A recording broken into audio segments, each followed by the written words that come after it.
ಶ್ರೀಗುರು ಶ್ರೀಗುರುಭ್ಯೋ ನಮಃ. ಸೃಷ್ಟಿಸ್ಥಿತ್ಯಪ್ಯಯೇಹ ನಿಯತಿದೃಷಿತಮೋ ಬಂಧಮೋಕ್ಷಾಶ್ಚ ಯಸ್ಮಾದಸ್ಯ ಶ್ರೀಬ್ರಹ್ಮರುದ್ರಪ್ರಭೃತಿಸುರನರದ್ವೀಷಶತ್ರುವಾತ್ಮಕಸ್ಯ ವಿಷ್ಣೋರ್ವ್ಯಸ್ತಾ ಸಮಸ್ತಾ ಸಕಲಗುಣನಿಧಿಃ ಸರ್ವದೋಷವ್ಯಪೇತಃ ಪೂರ್ಣಾನಂದೋ ವ್ಯಯೋ ಯೋ ಗುರುರಪಿ ಪರಮಃ ಚಿಂತಯೇತ್ತಂ ಮಹಾಂತಂ. ಜನ್ಮಾದ್ಯಸ್ಯ ಯತೋನ್ಮಯಾದಿತರತಶ್ಚಾರ್ಥೇಷ್ವಭಿಜ್ಞಸ್ವರಾಟ್ ತೇನೇ ಬ್ರಹ್ಮಹೃದಾಯ ಆದಿಕವಯೇ ಮುಹ್ಯಂತಿ ಯಂ ಸೂರಯಃ ತೇಜೋ ವಾರಿಮೃದಾಂ ಯಥಾ ವಿನಿಮಯೋ ಯತ್ರ ತ್ರಿಸರ್ಗೋ ಮೃಷಾ ಧಾಮ್ನಾ ಸ್ವೇನ ಸದಾ ನಿರಸ್ತಕುಹಕಂ ಸತ್ಯಂ ಪರಂ ಧೀಮಹಿ. ನಾರಾಯಣಂ ನಮಸ್ಕೃತ್ಯ ನರಂ ಚೈವ ನರೋತ್ತಮಂ ದೇವೀಂ ಸರಸ್ವತೀಂ ವ್ಯಾಸಂ ತತೋ ಜಯಮುದೀರಯೇತ್. ಕೃಷ್ಣಾಯ ವಾಸುದೇವಾಯ ಹರೇ ಪರಮಾತ್ಮನೇ ಪ್ರಣತಃ ಕ್ಲೇಶನಾಶಾಯ ಗೋವಿಂದಾಯ ನಮೋ ನಮಃ. ಶ್ರೀಮದ್ ಭಾಗವತ ತೃತೀಯ ಸ್ಕಂದ 21ನೇ ಅಧ್ಯಾಯದ 11ನೇ ಶ್ಲೋಕ. ಸದ್ವಿತೀಯಾ ಕಿಮಸೃಜನ್ ಸ್ವತಂತ್ರಾಃ ಉತ ಕರ್ಮಭಿಃ ಆಹೋಸ್ವಿತ್ ಸಂಹತಾ ಸರ್ವ ಇದಂ ಸ್ಮ ಸಮಕಲ್ಪಯನ್. ಹಾಗೆಂತ ವಿದುರ ಮೈತ್ರೇಯರಿಗೆ ಪ್ರಶ್ನೆ ಮಾಡ್ತಾ ಇದ್ದಾರೆ. ಆ ಪ್ರಜಾಪತಿಗಳು ಸದ್ವಿತೀಯಾ ಸ್ವತಂತ್ರ ಸಂತಹ,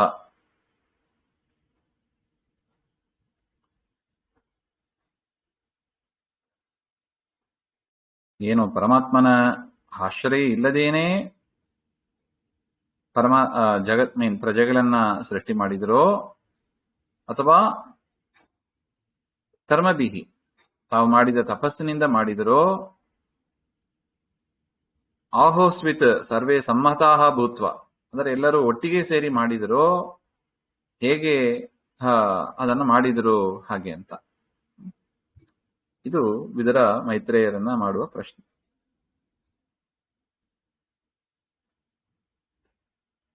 ತಮ್ಮ ಭಾರ್ಯೆಯಿಂದ ಕೂಡಿದವರಾಗಿ ಅವರು ಹೇಗೆ ಸೃಷ್ಟಿ ಮಾಡಿದರು, ಸ್ವತಂತ್ರರಾಗಿ ಮಾಡಿದರೋ, ತಮ್ಮ ತಪಸ್ಸಿನಿಂದ ಮಾಡಿದರೋ, ಒಟ್ಟಿಗೆ ಸೇರಿ ಮಾಡಿದರೋ ಹಾಗೆ ಅಂತ. ಜಗತ್ತಿನ ಸೃಷ್ಟಿ ಹೇಗಾಯಿತು ಹಾಗೆ ಅಂತ ನೋಡಿ. ಇವತ್ತು ಸೈನ್ಸ್ ಕೇಳುವ ಪ್ರಶ್ನೆ ಇದು, ಜಗತ್ತು ಹೇಗೆ ನಿರ್ಮಾಣ ಆಯಿತು ಅಂತ. ವಿದುರರು ಅದೇ ಪ್ರಶ್ನೆ ಕೇಳ್ತಾರೆ. ಅದರಿಂದ ನಮಗೆ ಸರಿಯಾದ ಉತ್ತರ ಜಗತ್ತಿನ ಬಗ್ಗೆ ತಿಳಿಬೇಕು ಅಂದ್ರೆ ಭಾಗವತವನ್ನೇ ನಾವು ಆಶ್ರಯಿಸಬೇಕು ಹಾಗೆ ಅಂತ. ದೈವೇನ ದುರ್ವಿತರ್ಕೇನ ಪರೇಣ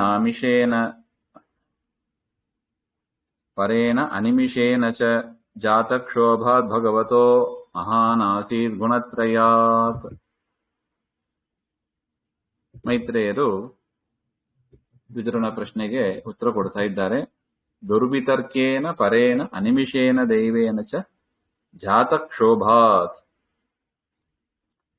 ಅಚಿಂತ್ಯ ಶಕ್ತಿವುಳ್ಳ ಸರ್ವೋತ್ತಮನಾದ ಕಾಲ ನಿಯಾಮಕ ಕಾಲರೂಪನಾಗಿರತಕ್ಕ ಪರಮಾತ್ಮನಿಂದ ಯದಾ ಪ್ರಕೃತೌ ಕ್ಷೋಭ ವೈಷಮ್ಯಂ ಉತ್ಪಾದಿತ, ಪ್ರಕೃತಿಯಲ್ಲಿ ಚಲನೆ ಶುರುವಾಯ್ತಂತೆ.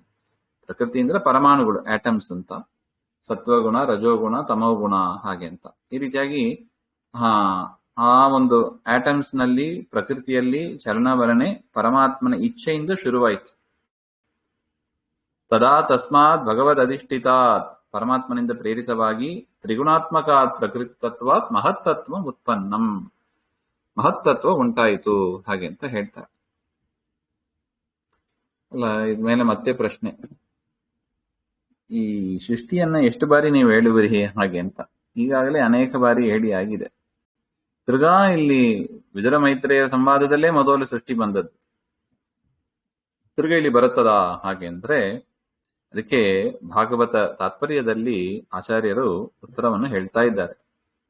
ಸೃಷ್ಟೌ ಲಯೇ ತಾರತಮ್ಯಂ ದೇವಾನಾಂ ಜ್ಞಾಯತೆ ಸ್ಫುಟಂ ತಾರತಮ್ಯ ಪರಿಜ್ಞಾನೇ ಮಹಾತಾತ್ಪರ್ಯಮಿಷ್ಯತೆ ಅತಸ್ತದ್ ಬಹುಶಸ್ತೂಕ್ತಂ ಅನ್ಯಚ್ಚೈತತ್ ಪ್ರಕಾಶಕಂ ಇತಿ ವಾಮನೆ. ಅಂದ್ರೆ ಸೃಷ್ಟೌ ಲಯೇ ಚ, ಉತ್ಪತ್ತಿ ಕಾಲ ಸಂಹಾರಿ ಕಾಲದಲ್ಲಿ ದೇವಾನಾಂ ತಾರತಮ್ಯಂ, ದೇವತೆಗಳಲ್ಲಿರತಕ್ಕ ತಾರತಮ್ಯ, ಶ್ರೇಷ್ಠತ್ವ ನ್ಯೂನತ್ವ ಎನ್ನತಕ್ಕ ಭೇದ ಸ್ಫುಟಂ ಜ್ಞಾಯತೆ, ಸ್ಪಷ್ಟವಾಗಿ ಗೊತ್ತಾಗ್ತದೆ ನಮಗೆ. ಇದು ಸರ್ವ ವೇದಾಂತ ಶಾಸ್ತ್ರಾನ ಮಹಾ ತಾತ್ಪರ್ಯಂ, ಶಾಸ್ತ್ರಗಳ ಮುಖ್ಯ ತಾತ್ಪರ್ಯ ಇದು. ಏನು? ಪರಮಾತ್ಮ ಸರ್ವೋತ್ತಮ, ಜೀವರಲ್ಲಿ ಏರುಪೇರುಗಳು ಇದೆ. ಅಂದ್ರೆ ಶ್ರೇಷ್ಠತ್ವ ನ್ಯೂನತ್ವ ಎನ್ನುವ ತಾರತಮ್ಯ ಇದೆ. ಈ ತಾರತಮ್ಯ ಪರಿಜ್ಞಾನೇ ಏವ ಇಷ್ಯತೆ. ಈ ಈ ತಾರತಮ್ಯ ಜ್ಞಾನ ಅದು ಎಲ್ಲರೂ ಒಪ್ಪಿರುವ ವಿಚಾರ ಇದು. ಆ ಕಾರಣದಿಂದ ಶಾಸ್ತ್ರೇಷು ತತ್ ತಾರತಮ್ಯಂ ಬಹುಶಃ ಪುನಃ ಪುನಃ ಉಕ್ತಮಸ್ತಿ. ಅನೇಕ ಬಾರಿ ಇದನ್ನು ಹೇಳಿದ್ದಾರೆ. ಯಾಕೆ? ಅಭ್ಯಾಸ ಅಂತ ಹೇಳ್ತಾರೆ. ತಾತ್ಪರ್ಯ ಲಿಂಗ ಇದು. ಶಾಸ್ತ್ರದ ಮುಖ್ಯ ಪ್ರಮೇಯ ಇದು. ಹಾಗೆಂಬ ಅದಕ್ಕಾಗಿ ಮತ್ತೆ ಮತ್ತೆ ಬರ್ತಾ ಇದೆ. ಹಾಗೆ ಶಾಸ್ತ್ರೇಷು ಪ್ರತಿಪಾದಿತಂ ಅನ್ಯಚ್ಚ ಸರ್ವಮಪಿ ವಿಷಯ ಜಾತಂ ಏತತ್ ಪ್ರಕಾಶಕಂ. ಶಾಸ್ತ್ರದಲ್ಲಿ ಬಂದ ಬೇರೆ ಬೇರೆ ಅನೇಕ ಘಟನೆಗಳಿಗೆ ಮೂಲ ಕಾರಣ ಏನು ಹಾಗೆಂದ್ರೆ ಈ ತಾರತಮ್ಯವೇ ಮುಖ್ಯ ಕಾರಣ ಅಂತ. ಕೆಲವರು ಗೆಲ್ತಾರೆ. ಯಾಕೆ? ತಾರತಮ್ಯದಲ್ಲಿ ಮೇಲಿನ ಕಕ್ಷೆಯಲ್ಲಿ ಇರ್ತಾರೆ, ಅಷ್ಟು ಸಮರ್ಥರಾಗಿ ಇರ್ತಾರೆ ಹಾಗೆ ಅಂತ ಅರ್ಥ. ಇತಿ ವಾಮನೇ ವಾಮನ ಪುರಾಣೇ ಸ್ಪಷ್ಟಂ. ಇನ್ನು ಸೃಷ್ಟಿ ಕ್ರಮದಲ್ಲಿ ತತ್ವ ನಿಯಾಮಕರು ಯಾರು ಹಾಗೆ ಅಂದ್ರೆ ಮಹತ್ತತ್ವ ಅಂತ ಹೇಳಿದ್ರು. ಮಹತಃ ಇದಕ್ಕೆ ವರಾಹ ಪುರಾಣದಲ್ಲಿ ಮಹತೋ ಬ್ರಹ್ಮವಾಯು ಚ ತದ್ಭಾರ್ಯೇ ಚಾಭಿಮಾನಿನಃ ಅಹಮಃ ಶೇಷವೀಂದ್ರೌ ಚ ರುದ್ರೇಂದ್ರೌ ಕಾಮ ತತ್ಸ್ತ್ರಿಯಃ ಮನಸಸ್ತು ಅನಿರುದ್ಧಃ ಚಂದ್ರಶ್ಚಾನ್ಯೇ ಯಥೋದಿತಂ ಏವಂ ಕ್ರಮೋ ವ್ಯತ್ಯಯಸ್ತು ಸೂಕ್ಷ್ಮಸ್ಥೂಲ ವಿಭೇದತಃ ಸೃಷ್ಟೌ ಗುಣೇ ಚ ಜ್ಞಾನಾದೋ ಮುಕ್ತಿಸ್ತೆ ವಾಪ್ಯಯಂ ಕ್ರಮಃ ನಿಯಮೇನ ಅನ್ಯಥೋಕ್ತಿಸ್ತು ಮೋಹಾಯ ಅಸುರಜನ್ಮನಾಂ ಇತಿ ವಾರಾಹೇ. ಅಂದ್ರೆ ಮಹತ್ತತ್ವಕ್ಕೆ ಅಭಿಮಾನಿಗಳು ಯಾರು? ಬ್ರಹ್ಮವಾಯುಗಳು ಅಂತ ಹೇಳ್ತಾರೆ. ತಥಾ ತದ್ಭಾರ್ಯೆ ಅವರ ಮಡದಿಯಾದ ಸರಸ್ವತಿ ಭಾರತೀಯರು ಕೂಡ ಮಹತ್ತತ್ವಕ್ಕೆ ಅಭಿಮಾನಿಯರಾಗಿ ಇದ್ದಾರೆ ಹಾಗೆ ಅಂತ. ಅಹಮಃ ಅಹಂಕಾರ ತತ್ವಕ್ಕೆ ಶೇಷಬೀಂದ್ರೌ ಶೇಷದೇವರು ಮತ್ತು ಪಕ್ಷಿರಾಜರಾದ ಗರುಡ ದೇವರು ಹಾಗೆ ಅಂತ ಅರ್ಥ. ರುದ್ರೇಂದ್ರೌ ರುದ್ರದೇವರು ಮತ್ತು ಇಂದ್ರದೇವರು, ಕಾಮ ಮನ್ಮಥ ಅಂತ ಅರ್ಥ. ತಥಾ ತಿಸ್ರಯ ತೇಷಾಂ ದೇವಾನಾಂ ಪತ್ನಿಯ ಅಭಿಮಾನಿನಃ ಅದಕ್ಕೆ ಅವರ ಪತ್ನಿಗಳು ಕೂಡ ಅಭಿಮಾನಿಗಳಾಗಿ ಇರ್ತಾರೆ. ಮನಸಃ ಮನಸ್ಸಿಗೆ ತಥಾ ಚಂದ್ರ ಹಾಗೂ ಚಂದ್ರ ಇವರು ಅಭಿಮಾನಿಯಾಗಿ ಇರ್ತಾರೆ. ಅನ್ಯೇ ಇತರ ದೇವತೆಗಳು ಯಥೋದಿತಂ ಶಾಸ್ತ್ರೇಶು ಹೇಗೆ ಹಿಂದೆ ಹೇಳಿದ್ದಾರೋ ಅದರ ಪ್ರಕಾರ ಇಟ್ಕೋಬೇಕು ಹಾಗೆ ಅಂತ. ಏವಂ ಈ ರೀತಿಯಾಗಿ ದೇವಾನಾಂ ತಾರತಮ್ಯಸ್ಯ ಸೃಷ್ಟೇ ಚ ಕ್ರಮಃ ಜ್ಞೇಯ.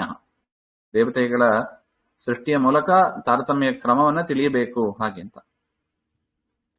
ಅದು ಶಾಸ್ತ್ರದ ಕೆಲವೊಮ್ಮೆ ಬೇರೆ ಬೇರೆ ಕಡೆ ಹೇಳಿರ್ತಾರೆ, ಕ್ರಮ ಭೇದ ಬಿಟ್ಟು ಹೇಳಿರ್ತಾರೆ. ಒಂದು ಕಡೆ ಕ್ರಮ ಪ್ರಕಾರ ಹೇಳಿರ್ತಾರೆ, ಕೆಲವೊಮ್ಮೆ ಕ್ರಮ ಬಿಟ್ಟು ಹೇಳಿರ್ತಾರೆ. ಆದರೆ ಅದು ಸೂಕ್ಷ್ಮ ಸ್ಥೂಲ ವಿಭೇದತಃ ಸೂಕ್ಷ್ಮ ಸೃಷ್ಟಿ ಸ್ಥೂಲ ಸೃಷ್ಟಿ ಅಂತ ಭೇದದಿಂದ ನಾವು ತಿಳಿಬೇಕು. ನತು ವಾಸ್ತವಿಕ ತಾರತಮ್ಯಂ ಅಭಾವಾತ್. ಒಂದೊಂದು ಕಡೆ ಒಂದೊಂದು ರೀತಿಯಾಗಿ ಹೇಳಿದ್ದಾರೆ, ನಾವು ಹೆಂಗ್ ತಾರತಮ್ಯ ತಿಳಿಯೋದು ಅಂತ. ತಾರತಮ್ಯವೇ ಇಲ್ಲ ಅಂತ ನಾವು ಬಿಟ್ಬಿಡ್ಬಾರದು. ಅದನ್ನ ಸರಿಯಾದ ಪುರಾಣಗಳ ಪ್ರಮಾಣಗಳ ವಿಚಾರ ಮಾಡಿ ಅದನ್ನ ಅರ್ಥ ಮಾಡಿಸ್ಕೋಬೇಕು ಅಂತ ಅರ್ಥ. ಅಯಂ ಕ್ರಮ ನ ಕೇವಲಂ ಸೃಷ್ಟೌ. ಈ ಒಂದು ಕ್ರಮ ತಾರತಮ್ಯ ಕ್ರಮ ಸೃಷ್ಟಿಯಲ್ಲಿ ಮಾತ್ರ ಇಲ್ಲ, ಅಪಿ ಗುಣೇಚ ಕಲ್ಯಾಣ ಐಶ್ವರ್ಯಾದಿ ಕಲ್ಯಾಣ ಗುಣಗಳಲ್ಲೂ ಇದೆ. ಜ್ಞಾನಾದವು ಜ್ಞಾನ ಭಕ್ತಿ ವೈರಾಗ್ಯಾದಿಗಳಲ್ಲೂ ಇದೆ. ಮುಕ್ತಸ್ಥೆ ವಾಪಿ ಹಾಗೆಂತ ಮೋಕ್ಷಾವಸ್ಥಾಯಾಂ ಪ್ರಾಪ್ತಾನಾಂ ಮುಕ್ತಾನಾಂ ಜೀವಾನಾಂ ಮಧ್ಯೆ ಅಪಿ ಮೋಕ್ಷವನ್ನು ಪಡೆದ ಮುಕ್ತರ ಮಧ್ಯದಲ್ಲೂ ಕೂಡ ಈ ತಾರತಮ್ಯ ಸರ್ವದಾ ವಿದ್ಯತೆ ಏವ ಸದಾ ಇದ್ದೇ ಇರುತ್ತದೆ ಹಾಗೆಂತ ಅದರ ಅಭಿಪ್ರಾಯ. ನಿಯಮೇನ ಶಾಸ್ತ್ರೇಷು ಕುತ್ರಚಿತ್ ಯಾ ಅನ್ಯಥೋಕ್ತಿ. ಶಾಸ್ತ್ರದಲ್ಲಿ ಬೇರೆ ಕಡೆ ಬೇರೆ ರೀತಿಯಾಗಿ ಹೇಳಿರ್ತಾರೆ, ಸ್ವಲ್ಪ ವ್ಯತ್ಯಾಸ ಮಾಡಿ ಹೇಳಿಸ್ತಾರೆ. ತಾರತಮ್ಯ ವಿರುದ್ಧಂ ಇರುತ್ತದೆ. ಅದು ಕೇವಲಂ ಅಸುರ ಜನ್ಮನಾಂ ಅಸುರ ಸ್ವಭಾವಾನಾಂ ದೈತ್ಯ ಜೀವಾನಾಂ ಮೋಹಾಯ. ಅದು ದೈತ್ಯ ಜನರ ಮೋಹಕ್ಕಾಗಿ ಇರೋದು ಹಾಗೆಂತ ವರಾಹ ಪುರಾಣದಲ್ಲಿ ಹೇಳಿದ್ದಾರೆ. ಅದರಿಂದ ತಾರತಮ್ಯ ಇಲ್ಲ ಅಂತ ಹೇಳುವ ಮತ ಅದು ಆಸುರಿ ಮತ ಅಂತ ಹೇಳ್ತಾರೆ. ಹಂಗೆ ಹೇಳಬಾರದು ಅಂತ ಬಿಟ್ಟು.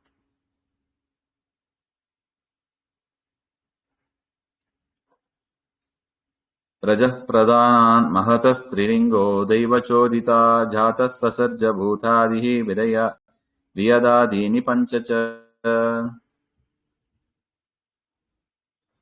ದೈವೋಚಿತಾತ್ ರಜಪ್ರಧಾನ ಪರಮಾತ್ಮನ ಪ್ರೇರಣೆಯಿಂದ ರಜೋಗುಣ ಪ್ರಧಾನವಾದ ಮಹತ್ತತ್ವದ ದೆಸೆಯಿಂದ ಸಾತ್ವಿಕ ರಾಜಸ ತಾಮಸ ಅಂತ 3 ವಿಧವಾದ ಭೂತಾದಿಗಳು ಅಂದ್ರೆ ಅಹಂಕಾರ ತತ್ವಗಳು ಉತ್ಪನ್ನವಾಯಿತು.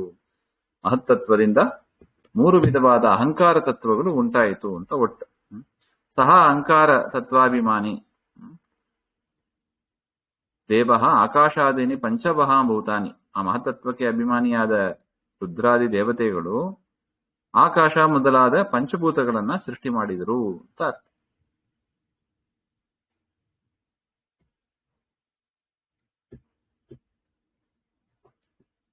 ತಾನಿ ಚೈಕೈಕಶ ಸ್ರಷ್ಟುಂ ಅಸಮರ್ಥಾನಿ ಭೌತಿಕಂ ಸಂಹತ್ಯ ದೇವ ಯೋಗೇನ ಹೇಮಮಂಡಮವಾಸೃಜನ್.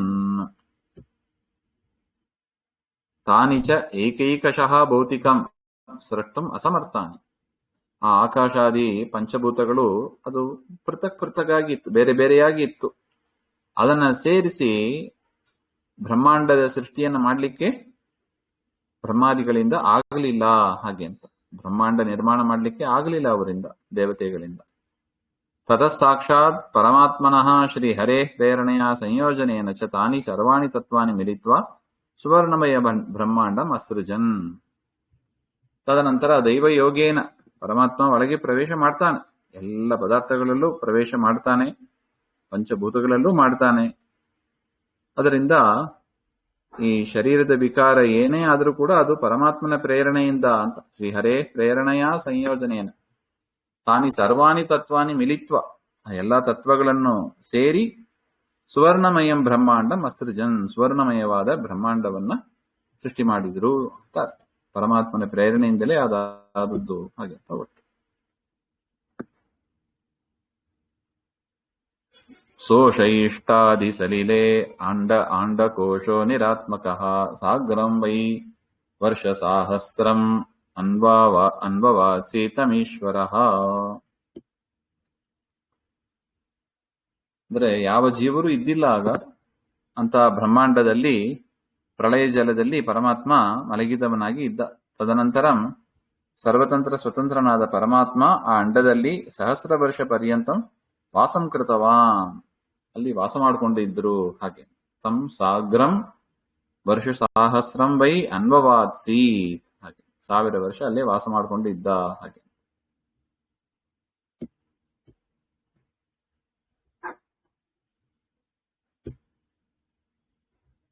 ಇಲ್ಲಿ ಅಂಡಕೋಶೋ ನಿರಾತ್ಮಕ ಅಂತ ಒಂದು ಪದ ಇದೆ. ಅಂಡಕೋಶ ಅದು ಆತ್ಮರಹಿತವಾಗಿತ್ತು ಎಂಬ ಅರ್ಥದಲ್ಲಿ ಬರುತ್ತದೆ. ಅಥವಾ ಈಶ್ವರಾಭಾವ ಆಸೀತ್ ಅಂತ ಪರಮಾತ್ಮ, ಆತ್ಮ ಶಬ್ದಕ್ಕೆ ಜೀವಾತ್ಮ ಅಂತಾನು ಅರ್ಥ ಹೇಳಿಕ್ ಬರ್ತದೆ, ಪರಮಾತ್ಮ ಅಂತಾನು ಅರ್ಥ ಹೇಳಿಕ್ ಬರ್ತದೆ. ಅದರಿಂದ ಪರಮಾತ್ಮನೇ ಇಲ್ಲದಂಗೆ ಇತ್ತು ಅಂತಾನು ಒಂದು ಅರ್ಥ ಬರುತ್ತದೆ. ಅದರಿಂದ ಅಂಥ ಒಂದು ಅರ್ಥ ಅದು ಅಜ್ಞಾನ ಮೂಲಕ ಅಂತ ನಿವಾರಣೆ ಮಾಡುವುದಕ್ಕಾಗಿ ಆಚಾರ್ಯರು ನಿರ್ಣಯವನ್ನ ಹೇಳ್ತಾ ಇದ್ದಾರೆ. ನಿರಾತ್ಮಕ ನ ವ್ಯಕ್ತ ತತ್ರ ಆತ್ಮ, ಹಾಗೆ ಅಂತ. ಅಂದ್ರೆ ಇಲ್ಲಿ ನಿರಾತ್ಮಕ ಅಂದ್ರೆ ಜೀವಶೂನ್ಯ ಅಂತನೋ ಪರಮಾತ್ಮ ಇಲ್ಲ ಅಂತನೋ ನಾವು ಅರ್ಥ ತೆಗೆದುಕೊಳ್ಳಬಾರದು. ಮತ್ತೇನ್ ತೆಗೆದುಕೊಳ್ಬೇಕು? ನ ವ್ಯಕ್ತಸ್ತತ್ರಾತ್ಮ, ಹಾಗೆ ಅಂತ. ಅಂದ್ರೆ ಜಲದಲ್ಲಿ, ಪ್ರಳಯ ಜಲದಲ್ಲಿ ಮಲಗಿದ್ದ ಆ ಪರಮಾತ್ಮ ಅಂಡಕೋಶದಲ್ಲಿ ಆತ್ಮ ನ ವ್ಯಕ್ತ, ಜೀವರು ವ್ಯಕ್ತ ಆಗಿಲ್ಲ ಅಂತ ಅರ್ಥ. ಅಪ್ರಕಾಶಿತ, ಹಾಗೆ.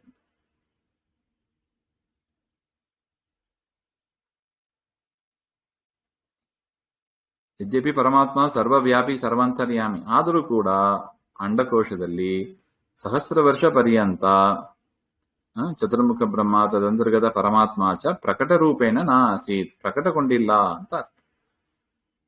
ಅಂದ್ರೆ ಸುಪ್ತವಾಗಿದ್ರು ಅಂತ. ಸುಪ್ತವಾಗಿದ್ರೆ ಮಲಗಿದ್ರು ಅಂತ ಅರ್ಥ ಅಲ್ಲ. ಸುಪ್ತವಾಗಿದ್ರು ಅಂದ್ರೆ ಯೋಗ ನಿದ್ರೆಯಲ್ಲಿ ಇದ್ರು ಅಂತ ಅರ್ಥ. ಪಶ್ಚಾತ್ ಯದಾ ಈಶ್ವರ ತಮ್ಮ ಅಂಡಕೋಶಂ ಸಂಜೀವ್ಯ ಅಧಿಷ್ಠಿತವಾನ್ ತದಾ ಸಹ ಅಭಿವ್ಯಕ್ತ. ತದನಂತರ ಈಶ್ವರ ಅಂಡಕೋಶವನ್ನ ಉದ್ಧಾರ ಮಾಡಿದ, ಅದಲ್ಲಿ ಚೇತನರು ಬರುವಂತೆ ಮಾಡಿದ. ತದಾ ಸಹ ಅಭಿವ್ಯಕ್ತ ಜಾತ, ಆಗ ಪರಮಾತ್ಮ ಅಭಿವ್ಯಕ್ತನಾದ ಅಂತ ಹೇಳ್ತಾರೆ. ಅಂದ್ರೆ ಚಟುವಟಿಕೆ ಕಾರ್ಯೋನ್ಮುಖನಾದ ಅಂತ ಅರ್ಥ. ಅತಃ ಉತ್ಪತ್ತ್ಯವಸ್ಥಾಯಾಂ ತಸ್ಮಿನ್ ಅಂಡೆ ಆತ್ಮ ತತ್ರ ನ ವ್ಯಕ್ತ. ಅದರಿಂದ ಉತ್ಪತ್ತಿ ಕಾಲದಲ್ಲಿ ಪರಮಾತ್ಮ ಅಲ್ಲಿ ವ್ಯಕ್ತನಾಗಿ ಇಲ್ಲ. ಇತ್ಯೇವ ನಿರಾತ್ಮಕಃ ಶಬ್ದಸ್ಯ ಸಮೀಚೀನ ಸಿದ್ಧಾಂತಃ ಅಂತ ಭಾಗವತ ತಾತ್ಪರ್ಯದಲ್ಲಿ ಆಚಾರ್ಯರು ಈ ಒಂದು ವಿಚಾರವನ್ನ ಹೇಳ್ತಾರೆ. ಈ ರೀತಿಯಾಗಿ ಒಟ್ಟು